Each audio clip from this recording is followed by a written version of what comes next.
Hey everyone, and welcome to today's Explainer. I am absolutely thrilled you're here with us because today we are diving headfirst into what is, without a doubt, one of the greatest and most fascinating mysteries in all of modern science.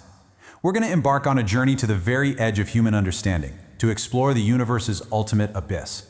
It's the exact question that has kept astrophysicists up at night for decades. What actually happens inside a black hole? Today, we aren't just going to sit around looking at the math. We are taking a virtual descent right down into the unknown. Just imagine stepping off the edge of the universe into a place where the rules of reality literally just stop working. That is exactly where we're heading. So let's quickly lock down our definition. A black hole is a region where gravity is so impossibly strong that absolutely nothing, not even light, can escape its grasp. I mean, think about that for a second. Light is the fastest thing in the universe. It clocks in at 186,000 miles per second, and even that isn't fast enough to outrun this cosmic monster. Because it traps all light, a black hole is completely invisible to us. Okay, but how are these giants actually born? Picture a massive star that's just run out of fuel. Without the outward push of nuclear fusion to fight against it, gravity completely takes over. This triggers a mind-blowingly powerful supernova explosion. And then the remaining core collapses inward under its own extreme gravity. It's basically taking an enormous amount of mass and crushing it down into an incredibly tiny space. Part 1. Crossing the event horizon. The event horizon. This is the invisible border where escape becomes mathematically impossible. It is the ultimate point of no return. Once anything, whether it's a spaceship, a rogue planet, or just a beam of light, crosses this boundary, the universe behind it is gone forever. From that moment on, every single possible path left only leads deeper inside. And getting too close to that horizon introduces a truly terrifying physical effect, with, honestly, a pretty funny sounding name: spaghettification. Think about it. If you were falling feet first toward a black hole, gravity would be so drastically stronger at your feet than at your head that you'd be stretched out into a long, thin shape, exactly like a noodle. It's a bizarre, super visceral reminder of just how extreme these forces get. Now, this perfectly illustrates one of the most mind-bending aspects of our universe: time dilation. Just consider these two entirely different perspectives. To a distant observer watching you through a telescope, time seems to slow down for you as you approach that immense gravity. They literally see you freeze and fade away. But from your own perspective, falling in, your clock ticks totally normally. You just keep plunging inward, completely unable to turn back. Part 2. Inside the abyss. So all of this builds toward the ultimate question: what is actually waiting for us at the center? As gravity pulls everything down to a single coordinate, we arrive at the singularity. This is the final, entirely unknown destination at the absolute core of the black hole. At the singularity, our current laws of physics just completely break down. The singularity is theorized to be an area of infinite density. Imagine all that mass from a giant dead star crushed into a point smaller than a single atom. The catch? General relativity and quantum mechanics simply cannot explain what happens here. It is the absolute, literal limit of human science as we know it today. And because science breaks down here, it leaves the door wide open for some wild, fascinating theoretical physics. First, you've got the wormhole theory. Could this abyss actually be a hidden tunnel connecting to other parts of space? It's completely unproven, sure, but mathematically, it's possible. Then there's the information paradox. If you drop a book into a black hole, is the data in that book lost forever, or is it somehow preserved on the horizon? These are some seriously brilliant, unsolved mysteries. Part 3. Monsters of the Galaxy.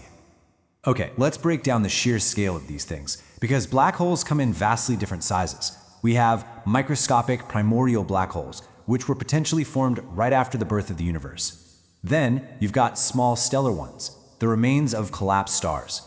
Move up a size and you get medium intermediate black holes, usually from mergers. And finally, the true giants, supermassive black holes hiding at the center of almost every large galaxy. These contain millions, sometimes billions of times the mass of our sun. They literally anchor and shape how galaxies evolve. Now you might be wondering, if they're invisible, how do we even see them? Well, as black holes grow by consuming nearby matter, they create an accretion disk. Picture a spinning, blazing hot ring of gas and dust glowing intensely just outside the event horizon. Plus, sometimes they launch energy jets. These enormous, immensely powerful beams of energy shooting out from opposite sides across vast distances. Those glowing, energetic features, we can detect those from light years away. All right, it's time to bust a huge myth right now. Black holes are not giant cosmic vacuum cleaners endlessly sucking everything up. Look, if you replaced our sun with a black hole of the exact same mass, Earth wouldn't get sucked in. No way. We would safely continue orbiting it just like we do right now. I mean, sure, we'd freeze without sunlight, but gravitationally, we'd be completely fine. We are perfectly safe from these distant giants. But what happens when two of these dark titans actually meet? Well, when two black holes collide, the cataclysmic crash creates powerful ripples in the very fabric of space-time. We call these gravitational waves. And recently, scientists on Earth developed detectors sensitive enough to actually measure them. It's an absolute game changer. It gives us a completely new way to basically listen to these invisible events echoing across the cosmos. Part 4. The Edge of Knowledge. Let's look back at how far we've come. It all started back in 1915 with Einstein's general relativity, which predicted that massive objects bend space and time. A whole century later, we finally detected the gravitational waves from their collisions. And then the ultimate monumental achievement in 2019, capturing the very first visual image of a black hole shadow using a global network of telescopes. We literally photographed the unphotographable. So we figured out how to study the invisible by watching their extreme gravitational effects on nearby orbiting stars and monitoring bent light. But then there's Stephen Hawking's mind-blowing idea, Hawking radiation. This theory suggests that over incredibly long periods of time, we're talking billions upon billions of years, black holes might slowly leak particles, lose energy, and eventually evaporate entirely. So they might not be strictly eternal after all. Ultimately, black holes are so much more than just dead stars. They are the absolute frontier. They represent the exact boundary where our human understanding of gravity, time, space, and the cosmos reaches its limits. Unlocking these mysteries isn't just about understanding black holes, it's about unlocking the fundamental mechanics of the entire universe. And that brings us to our final thought. The universe still holds incredible secrets, and what truly exists at the bottom of that abyss remains science's greatest unsolved puzzle. The universe is far stranger than we imagine, so keep exploring, because the very next big discovery could completely rewrite our understanding of reality. Thank you so much for hanging out with me for this explainer. Keep looking up and stay curious.